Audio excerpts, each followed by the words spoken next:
Hello, चला तर नमस्कार. माझ्या व्हिडिओमध्ये मी पुन्हा एकदा तुमचे सगळ्यांचे नव्याने स्वागत करते. चला तर आज आपण बघणार आहोत तर ब्लाऊज कटिंग आणि स्टिचिंग पूर्ण ट्युटोरियल आजच्या एकाच व्हिडिओमध्ये आपण बघणार आहोत.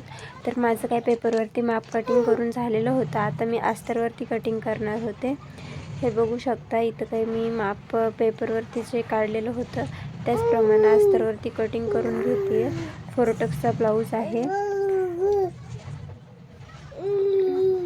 हे बघा, मी खाली योग डबल योग आखून घेते, कारण आपल्याला आतून आणि बाहेरून दोन योग लागतात. त्यासाठी मी योग आखून घेते. योग आखल्यानंतर हे काही कापड मी कटिंग करून घेते.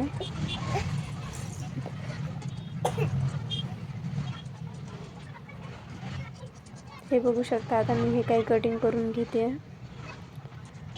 आणि उरलेल्या कापडामध्ये आपल्याला स्लीव्स काढायचे आहे. तर मी ते स्लीव्स काढून घेते.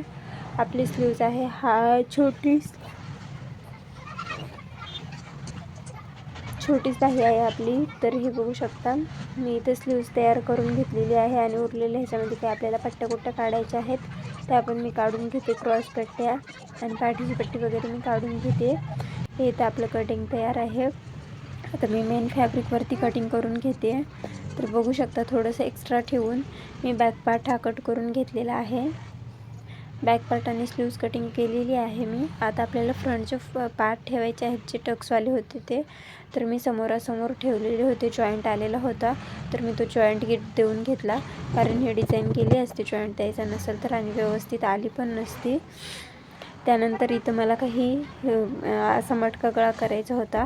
त्यासाठी मी अशा प्रकारे गळा आखून घेतला. डबल दोन्हीवरती गळा आखून घेतला आणि अस्तर बरोबर कापडावरती फॅब्रिकवरती ॲडजस्ट केल्यानंतर खालच्या बाजूने एक टिप मारून घेतली, कारण व्यवस्थित जिथपर्यंत डिझाईन आहे तिथपर्यंत व्यवस्थित आलं पाहिजे, म्हणून मी टिप मारून घेतली.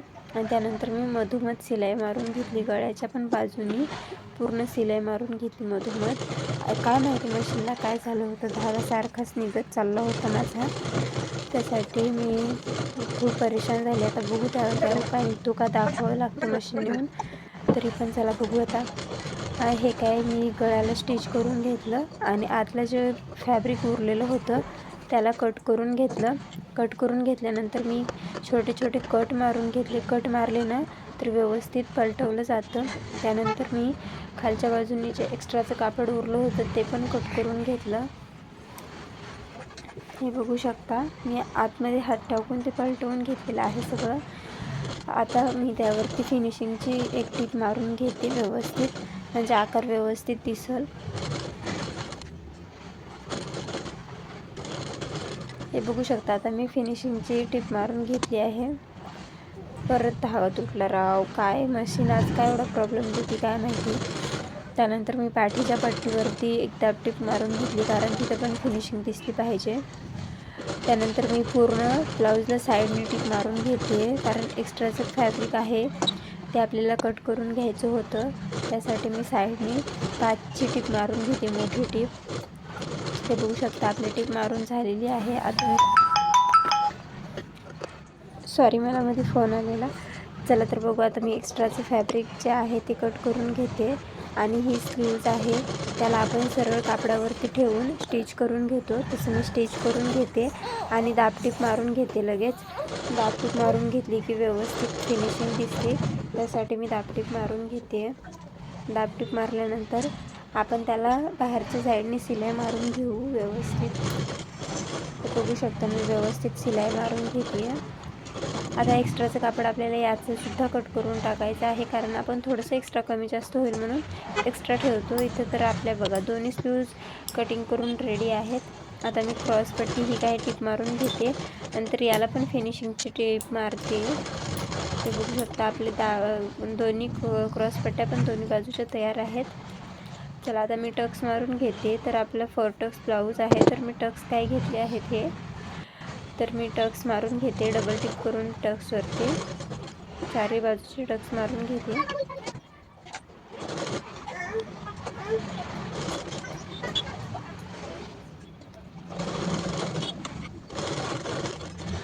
तर याच प्रकारे आपले काही टक्स मारून झालेले आहेत. हे बघू शकता आपले दोन्ही पार्ट रेडी आहेत. तर आता मी याला काही क्रॉस पट्टी जॉईंट करून घेते. सीध्यावरती क्रॉस पट्टी आपल्याला उलटी ठेवून जॉईंट करायची आहे आणि नंतर त्यावरती डबल टिप मारून घेते आणि फोल्ड करून घेते आपली क्रॉस पट्टी. म्हणजे एकदम छान फिनिशिंग दिसते. आणि एक्स्ट्राचं कापड जे होतं थोडंसं मी एक्स्ट्राच घेत असते क्रॉसपट्टीला, कमी जास्त नको व्हायला म्हणून एक्स्ट्राचं होतं ते कट करून टाकलं. आता इथं आपल्याला काही हुक लुकाचे पट्टे जॉईन करायचे आहेत. तर मी पहिली हुकाची पट्टी घेतले, 2 इंचाची पट्टी घेऊन तिला डबल फोल्ड केलं, 1 इंचाची पट्टी तयार करून तिला फोल्ड करून फिनिशिंगमध्ये टिप मारून घेतली. पहिलं सीध्यावरती मारून नंतर उलट्यावरती मारून घेतली. ही काही अशी दिसते. आता आपल्याला लुकाची पट्टी तयार करायची.